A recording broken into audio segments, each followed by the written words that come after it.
Good morning! Hayaka and I were just talking about you. Is Chevra still not joining us today? Probably not. We haven't seen her either. Huh? That's such a pity. Director Farina said that we've only got a few small scenes left before wrapping up the entire thing. She even said that she'll get me into a couple scenes, so everyone will have a chance to shine in front of the camera. We were also planning on having a victory feast once we're all finished filming. You can join us, right? If only Chevros was here. I still haven't taken a photo with her. I'm afraid that can't be helped. Those special patrol folks are like phantoms when they've got a case on their hands.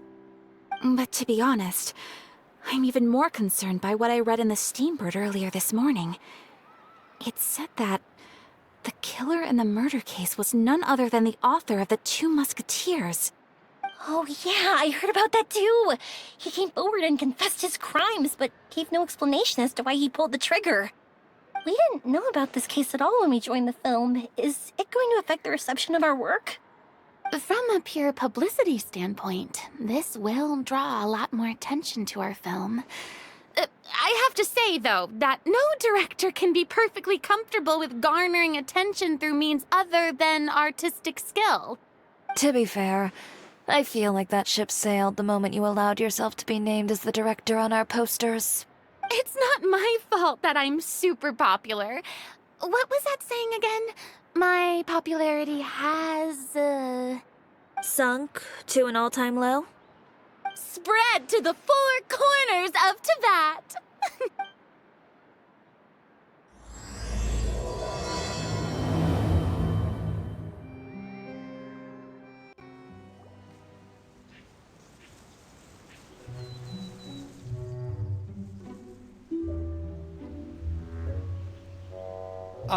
Excuse me, everyone. Xavier! Feels like it's been ages since we last saw you. I've been talking non-stop with the Film Association, and I'm absolutely swamped trying to coordinate the film's marketing. So forgive me for not being around more often, but please believe me when I say that I will make sure everyone's hard work gets the exposure it deserves. Oh, seems like you've been fighting your own battles. Yes, that's one way to put it. Oh, and before we begin the final round of filming, please allow me to finally introduce you to the original investor of our film, Mr. Morris. A pleasure to meet you all. Yes, glad to make your acquaintance, Mr. Morris. We've heard about the issues you've encountered with your financial situation, and genuinely hope that things have taken a turn for the better. Oh, well, the situation has indeed improved somewhat. Don't worry, Mr. Morris. Accidents and last-minute challenges happen all the time. There's no need to blame yourself over it. The good news is that we're almost done filming now, and I would even say that this is the best story I've ever seen. Is that so?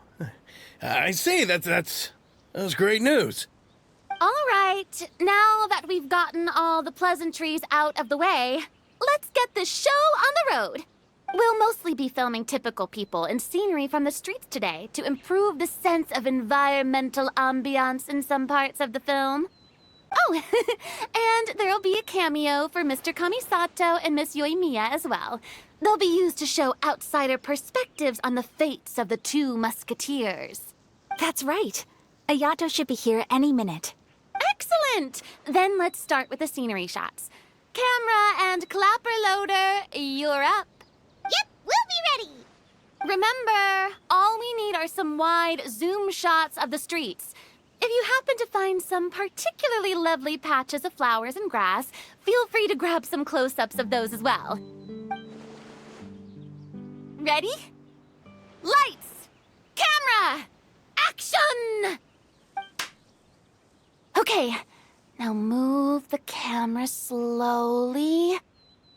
Try to focus on that flower. What's wrong?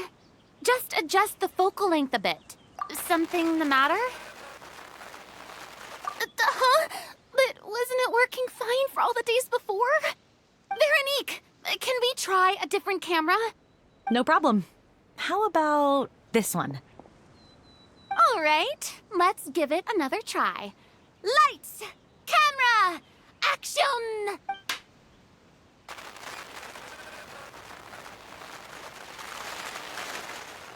Don't tell me. This one is broken too. Veronique, do we have any other spare ones we can use? I'm afraid we only brought these two today. What? Then go find a workshop to get them repaired right away. Oh, and you too, Bono. Go find our spare camera in the warehouse and bring it back to the set. On it. Greetings, everyone. My apologies for the delay. Is something the matter, Ayaka? It seems like there are some issues with the filming equipment today. We're stuck for the moment. I see. Well, let's not just stand here twiddling our thumbs.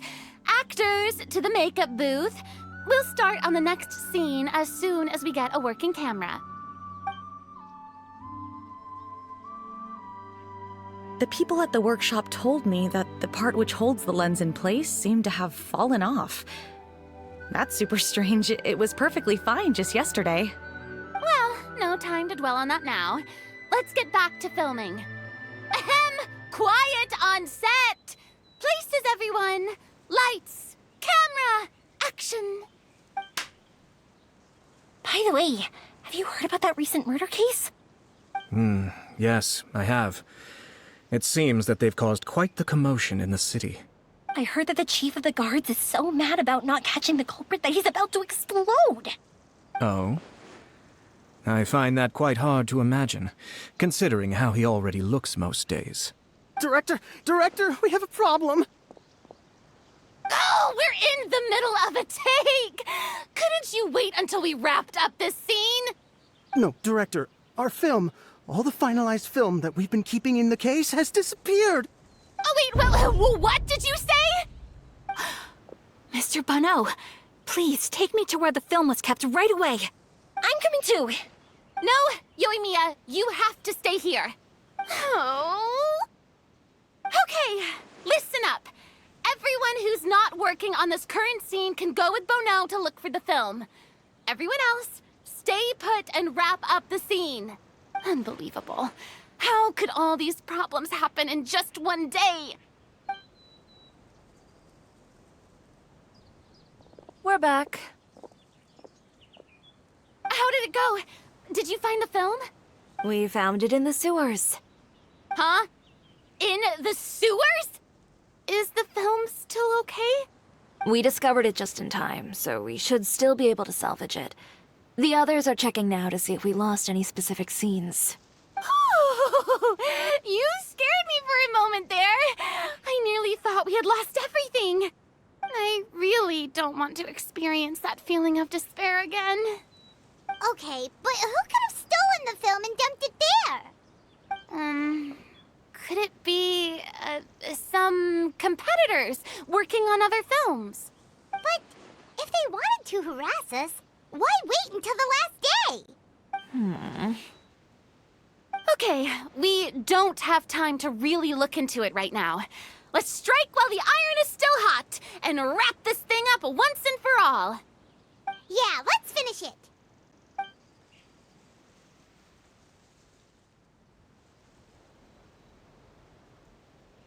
I would like to officially announce that our entry to the festival, The Two Musketeers, has now concluded filming! Paimon is spent. It's so late already. Even though the filming process proved to be extremely challenging, everyone provided valuable and unique contributions to the final product. Thank you all for your dedication and support. And just like Director Farina, I would also like to extend my most heartfelt thanks to all of you. Really, you've all helped me so much. All right, let's save the awards speech for later and hopefully also get some rehearsals in before the real thing. Anyway, now it's time to party! Let's all make our way to the beach and have a celebration feast so loud and fun that even the blubber beast will want in. Whoa, this place is hopping.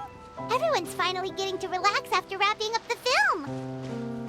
Let's go chat with someone.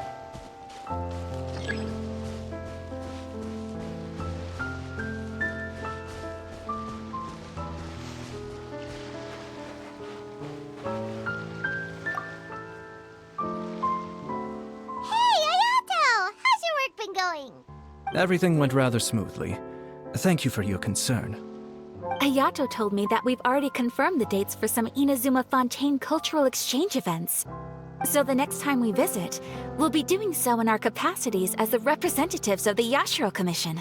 Oh, that's great! Then maybe Paimon will be able to find Fontaine detective novels in Inazuma from now on! Oh, wait. Wouldn't Yaimiko get upset if that happens? That would be stealing some of her business. You've got a point. She's always complaining that light novels have become bland and too predictable after all. The cultural exchange won't only feature literatures of both nations, of course. We have also made plans for cross-cultural engagements in the fields of gourmet cuisine, toy making, and artisan craftsmanship. Whoa! Paimon's getting super excited now! When the time comes, be sure to visit and participate in all the events. Farina! Oh, my darling clapper loader and camera operator. You've both worked really hard. Paimon thinks you worked even harder than us.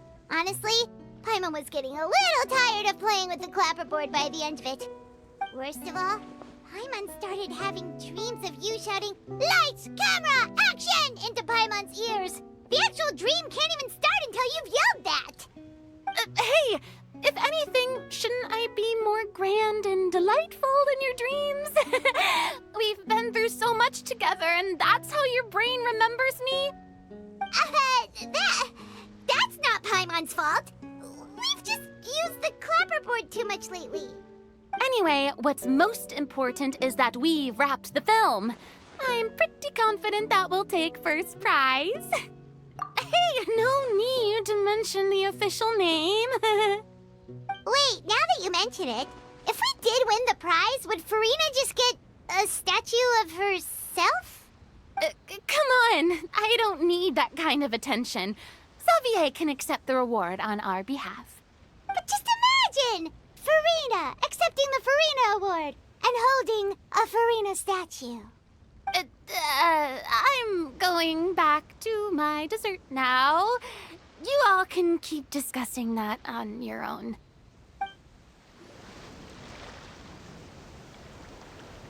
Chiori!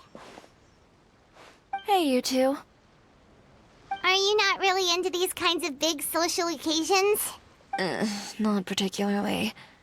But this is still better than Fontaine Fashion Week. But if this film becomes a big hit, people will definitely come flocking to your shop. Yes, that's highly likely. As long as the film can premiere as planned. Are you still worried about the case? That and all the obstacles we had to face today. You're right. It's as if all our bad luck just manifested at once. But why today of all days? No, it's nothing. We've already delivered the film to the editors, so there should be nothing more to worry about. How are you doing, Mr. Morris? You having a good time? Well, you could say that. Do you happen to know when the party is scheduled to end? Judging by how much fun everyone's having, I'd say probably not until well after midnight. Is there something that you still have to take care of at home, Mr. Morris? Oh, well, I'm just not a late night person, so I might take off shortly. Oh no! Silly me. I almost forgot something super important. Oh, what is it? I prepared a whole batch of fireworks for the party, but I forgot to bring them over from the warehouse. Fireworks, you say? Well, that's, truly a pity. Sorry things didn't go as planned. Could you help me carry them over, Mr. Morris? I won't be able to fetch all of them by myself. Me? Are you sure that you can't find anyone else? I just wanted to make this a surprise for everyone. The warehouse isn't far from here. We'll be there in no time. Pretty please, Mr. Morris. These are some of the best fireworks I've ever made. So I also want you to see them before you leave. They're stunning. I promise that they'll be a once-in-a-lifetime experience that you'll never forget. But... It's okay, just come with me. If we're sneaky enough, nobody else will see us leaving. All right. The warehouse is right over here. I moved the fireworks there in advance, so it shouldn't be too much work bringing them back.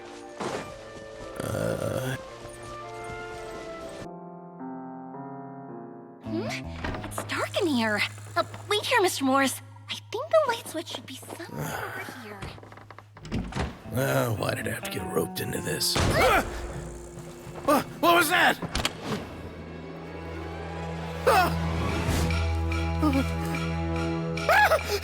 Who's there? Get me out! Get me out of here!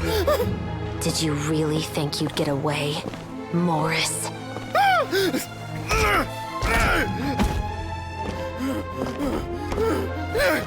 You've got the wrong guy! It wasn't me! I'm not the killer!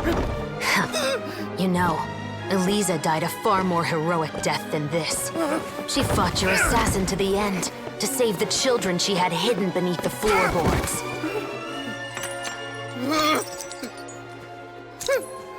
That is Eliza's pendant.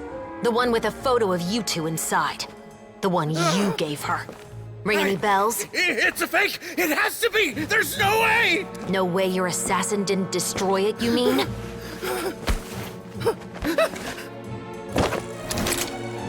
Did you ever love her, Morris? Or was killing her always the plan? No, please. Listen to me. I told Eliza to keep us a secret. I paid her plenty for her silence. I never thought she'd keep the child. Everything was gonna come out, and I had no choice. She forced my hand. No! I'm begging you. I have money. Just name your price, please. You can keep your Mora, and you can go to hell.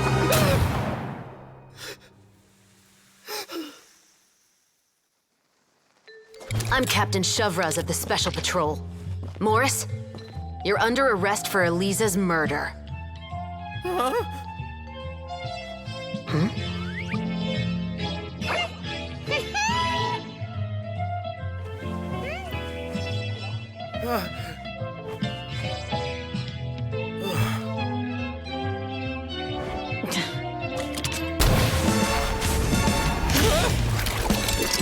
You're under arrest too, prop manager Veronique.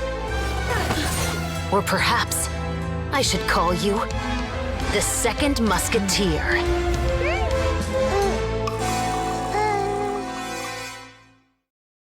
Wait, what's going on?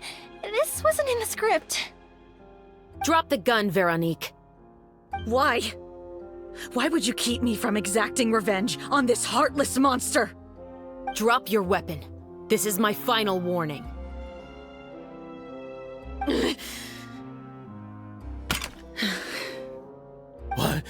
What is going on? Do I have to spell it out for you, Morris? Everything that took place just now was staged to get you to confess the truth. But this last part is all improv, of course.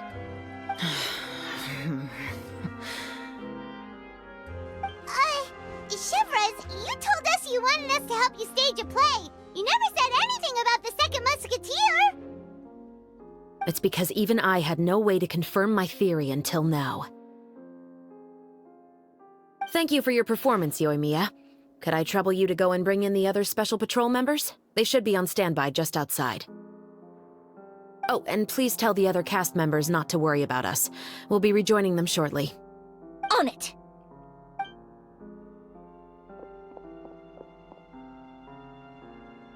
So what do you think, Morris? Care to talk about what happened 20 years ago? My patience is limited, you know. Don't force me to take you back to the interrogation room.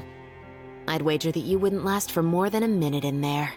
With the recording we made, you have no chance of winning in court. Cooperating with us now is the most practical move. All right. I'll talk.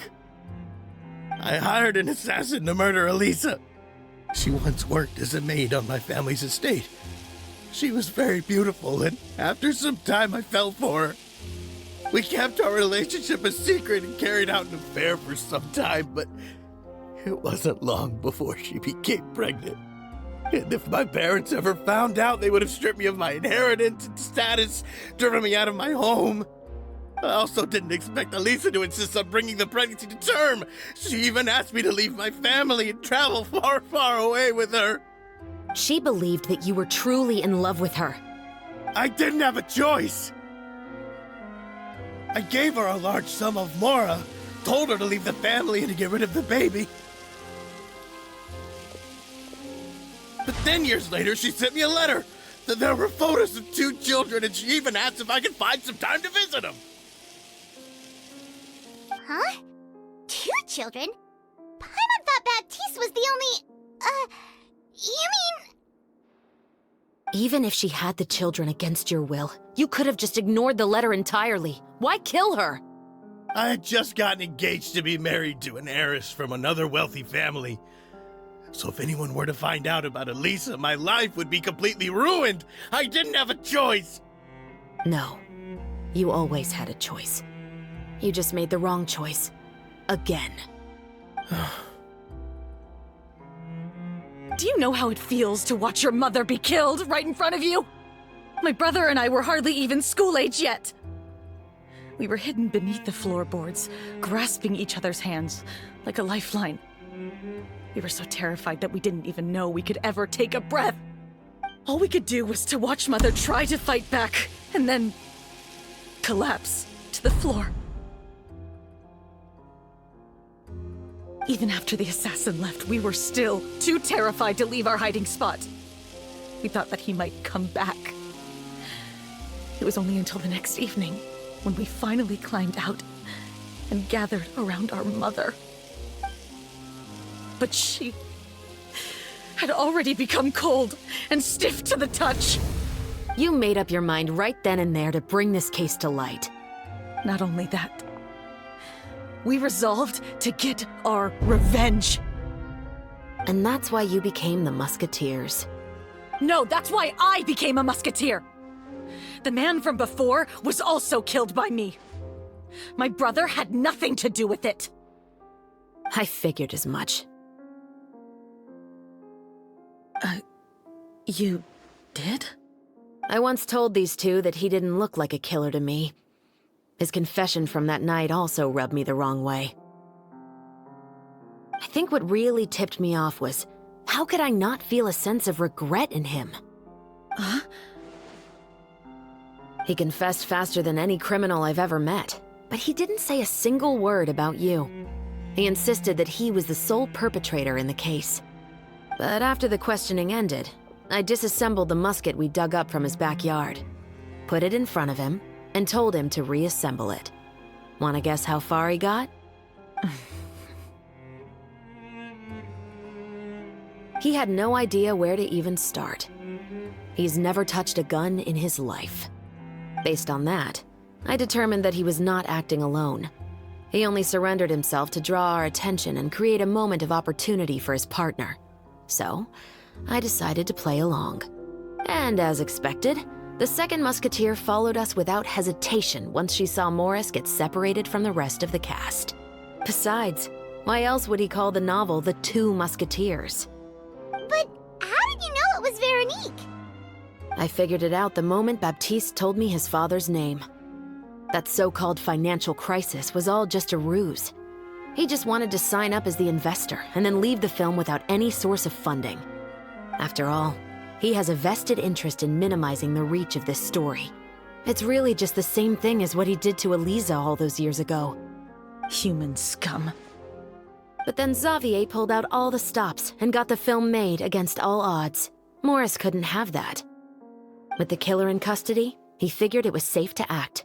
And so he came to visit the set today, just as I expected. Wait, so you were behind all those mishaps today? As for the identity of the second musketeer, I assumed they'd probably stay close to Morris and look for an opening. And if they already knew that Morris was the film's investor, then that narrowed the list of potential suspects as well. Furthermore, being the props manager would allow the culprit to avoid scrutiny by purchasing mechanical parts in the name of the crew. With that hypothesis in mind, I went back to check Baptiste's orphanage adoption records. Guess whose name I saw on the same page, just a few lines from his. My brother. He trusted you. As in, he trusted me to perform the deed on his behalf? He trusted you to stand on the side of justice. I am. I thought you could do it as well. Oh, the look on your face when you told him to go to hell. I really thought you'd put a bullet in his brain. You know what he has done. Are you telling me that you'd rather see him spend the rest of his life living like a king in the fortress of Meripede? I will never be able to forget the feeling of my mother's cold, lifeless hands. And you would call this ending fair? Is this what you call justice? I won't lie, Veronique. I did hesitate when your brother first told me about the truth. I wondered. I agonized over whether I should really put a bullet in his head. So why don't you? Because that should never be how justice is carried out in this world. Perhaps, to you, justice is simply reciprocated. An eye for an eye, and a life for a life. But everyone has their own understanding of justice. If everyone were to pursue their own definition of it, there would be no more order in this world. Today, you'll kill Morris, and tomorrow, his children may come for you. The world cannot render judgments based on a desire for revenge. That will only lead to a cycle of revenge, as well as the destruction of order and civilized society. Fontaine is founded on a set of laws and a standardized code of justice. That is why we are the nation of justice. But with all that said, I will promise you this. Morris will not lead a cushy life in the fortress of Meripede. Chevreuse, the rest of the Special Patrol is here. Thank you so much, Yoimiya. Letelier, Terena, please take them away.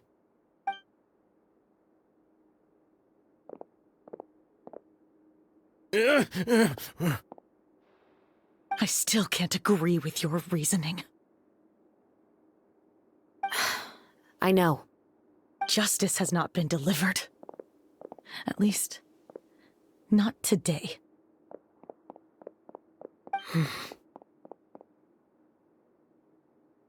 Chevreuse. Let's go. We should give an explanation to the crew. Thank you for your concern. I'm fine. I'm just thinking about the things in life that have driven people to take justice into their own hands.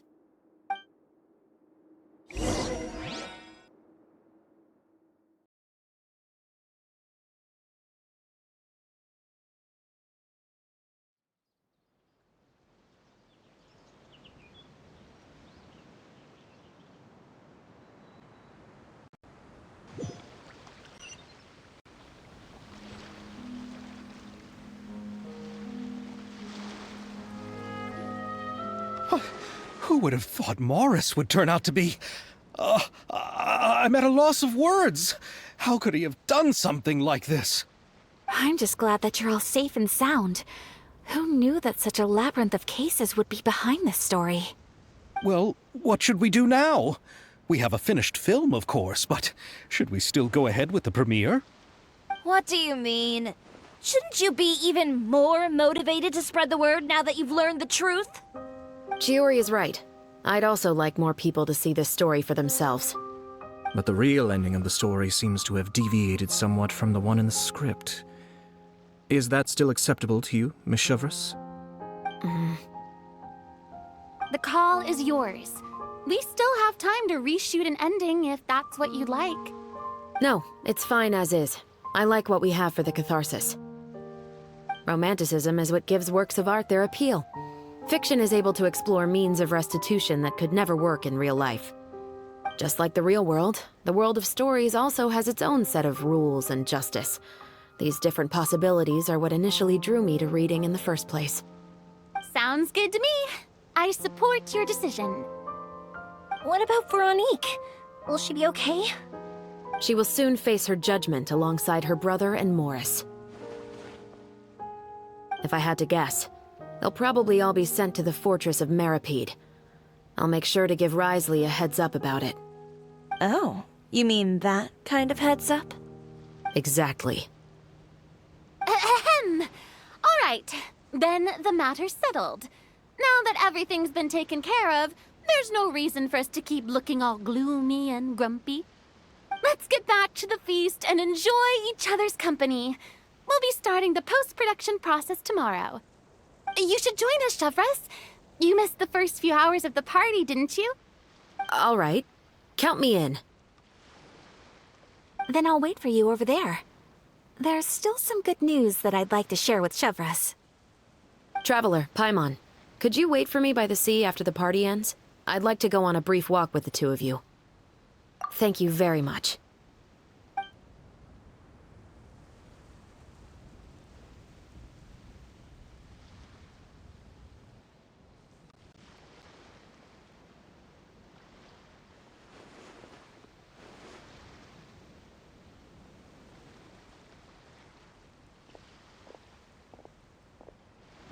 Sorry for the wait.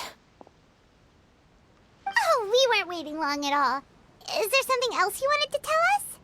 No, I don't have anything new to share. I just felt that since you were my investigation partners, I should have another conversation with the two of you. Traveler, how would you have responded to Baptiste's request if you were in my shoes? When I was young, my father often took me here to swim. We'd come rain or shine, even when it was freezing cold. He told me that swimming was the best activity to train one's strength of will. You could never give up before reaching the shore, especially when the water was cold. Oh? Why's that? Because the moment you give up would be the moment you die. At that point, I still hadn't received my vision. One winter, the chilly wind felt almost like knives on my skin, and the seawater was so frigid that it numbed my toes the moment I stepped in. I cried and begged my father to spare me from having to swim across, but he wouldn't listen. He used to be a member of the Special Patrol as well. You could say it was his way of educating his children. That sounds awful. When he saw that I wouldn't stop crying, he just picked me up and tossed me into the icy water. The bone-chilling cold took away my senses. I couldn't feel anything but fear and rage. I waited for my father to save me, but one look and I knew he'd already started swimming for the opposite shore. I realized that if I were to give up, I really would die right then and there. I used all of my strength to try and catch up to my father. Those few minutes felt longer than my whole life up until that point. I did, however, make it to the other side. I've never felt afraid about anything in my life after that, nor have I ever cried again. That way of teaching would have never worked on Paimon. Yeah, I don't think that was the right method for anyone. It's just that, working now as I am in the pursuit of justice, I still sometimes feel like I've been tossed into that winter sea all over again. The anger and the helplessness. Chevres. But the worse I feel, the more I know to never give up. The alternative would be to forever lose myself among the waves. Anyway, how about a race? Neither of us will drown, but we can still see who swims faster. You guys go ahead! Paimon will grab the clapperboard to mark the start of the race. Stop right there!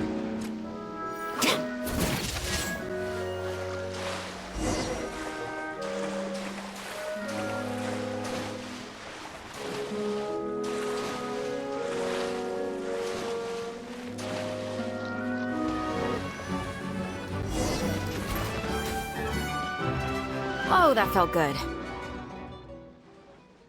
You were so fast in the water, Chevres! You were swimming even faster than Paimon can fly! So, about the Special Patrol, did you join because of your dad? Partly, but I'd say I was more inspired by the heroes I read about in stories growing up. Oh, so it's due to your love of stories. Of course, it was only after I joined the Special Patrol that I learned that truth is often stranger than fiction. Come on, let's walk a bit more.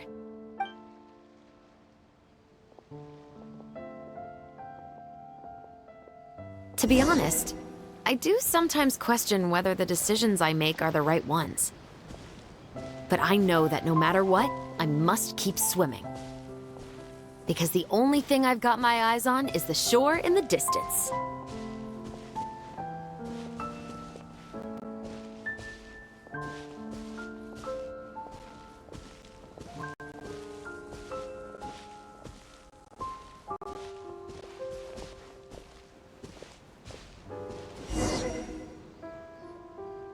Thank you for coming on this walk with me.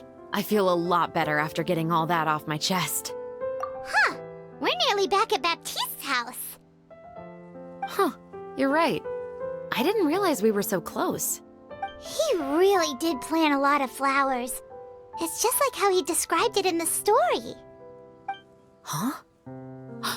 Wait. Paimon, Traveler, look! The rainbow roses in the garden. They're in full bloom now.